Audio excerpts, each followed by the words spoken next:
Ecuador no es una línea imaginaria que divide el planeta en dos. Eso es lo que dicen los mapas. Pero si cierras los ojos y respiras el aire de las 5 de la mañana en la sierra, entenderás que Ecuador es una cicatriz vertical que une el cielo con el infierno geológico. Es el único lugar del mundo donde el sol no proyecta sombra al mediodía, cayendo a plomo, vertical y justiciero. Pero no busques la identidad de este pueblo en la geometría, búscala en la neblina. Huele a eucalipto quemado y a tierra mojada después de una tarde de aguacero bíblico.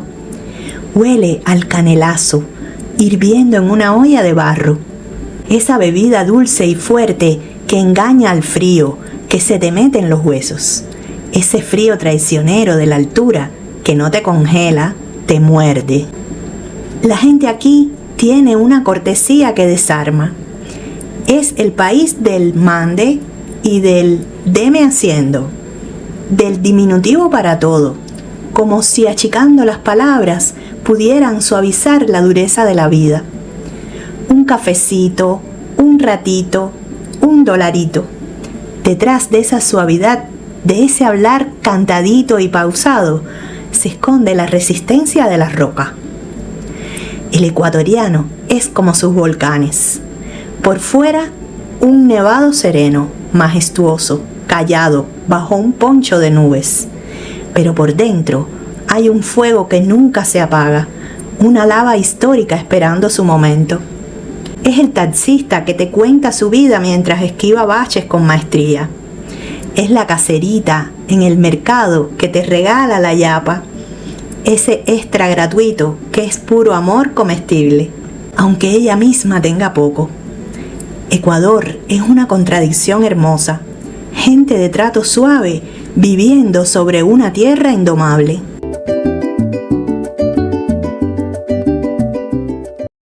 Mucho antes de que la ciencia moderna tuviera nombre, en las calles empedradas y sucias de la Real Audiencia de Quito del siglo XVIII, caminaba un hombre que llevaba la luz en la mente y la discriminación en la piel. Eugenio Espejo, hijo de un indígena y una mulata. Espejo tuvo que esconder su origen para poder estudiar. En un mundo donde el apellido valía más que el talento, él se atrevió a ser médico, abogado y periodista. Pero su batalla más grande no fue contra las leyes, fue contra lo invisible. Mientras Quito moría de viruela y las autoridades decían que era un castigo de Dios o culpa del mal aire, Espejo escribió un tratado revolucionario, Reflexiones sobre las viruelas. Él vio lo que nadie veía, microorganismos. Habló de la higiene, de lavarse las manos, de no enterrar a los muertos dentro de las iglesias. Ideas que hoy son obvias, en 1785 eran herejía.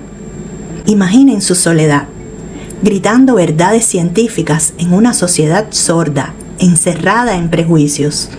Fue perseguido, encarcelado y silenciado. Murió en la miseria, enfermo de disentería en una celda húmeda. El hombre que más sabía de curar murió sin cura. Su paradoja es dolorosa. Fue el médico de una sociedad que prefería morir enferma antes que aceptar la receta de un cholo. Pero el espíritu de Espejo no murió en esa celda. Esa capacidad de enfrentar la adversidad más absoluta, de tragar la amargura y seguir trabajando por un futuro que quizás uno mismo no verá, es el ADN de este país. Siglos después, esa misma resistencia silenciosa no se manifestó en libros de medicina, sino en maletas llenas de lágrimas. Hablemos de Rocío, año 1999, el feriado bancario. El dinero de toda una vida se convirtió en papel mojado en cuestión de horas. El país se quebró y Rocío, como millones de madres ecuatorianas, tuvo que tomar la decisión más antinatural que existe: dejar a sus hijos para poder salvarlos. Imaginen la escena en el antiguo aeropuerto Mariscal Sucre, ese que estaba en medio de la ciudad. El olor a combustible de avión mezclado con el olor a miedo. Rocío abrazando a su hijo de 6 años, prometiéndole que volvería pronto, sabiendo en su corazón que pronto podían ser años. Se subió a un avión hacia España, a limpiar casas ajenas, a cuidar niños que no eran los suyos, mientras los suyos crecían viéndola a través de una pantalla pixelada en un locutorio, escuchando su voz entrecortada por una tarjeta telefónica que siempre se acababa demasiado rápido. Durante años, Rocío vivió en un invierno que no entendía, comiendo soledad para enviar giros postales. Esas remesas no eran dinero, eran amor líquido. Con cada euro construyó una casa en Ecuador que no habitaba. Pagó la universidad de un hijo que ya no la reconocía al tacto. Esa es la épica moderna de Ecuador. No hay estatuas para las Rocío, pero ellas sostuvieron la economía de un país entero con sus espaldas rotas y sus corazones divididos. Es el heroísmo de irse para que otros puedan quedarse. Ecuador es el país donde la naturaleza decidió romper todas sus propias reglas. Es un laboratorio de imposibles. Nos enseñaron que el Everest es el punto más alto. Mentira, o al menos una verdad a medias. Debido al abultamiento de la Tierra en la línea ecuatorial, la cima del volcán Chimborazo es el punto más alejado del centro del planeta. Si quieres tocar el espacio con los pies en la Tierra, no vas al Himalaya, vienes a Ecuador. Estás a 2 kilómetros más cerca del Sol. Ecuador fue el primer país del mundo, escuchen bien, del mundo, en reconocer en su constitución a la naturaleza como un sujeto de derechos. Aquí, un río o un bosque pueden tener un abogado. No son recursos, son seres vivos legales. Una filosofía ancestral convertida en la ley moderna.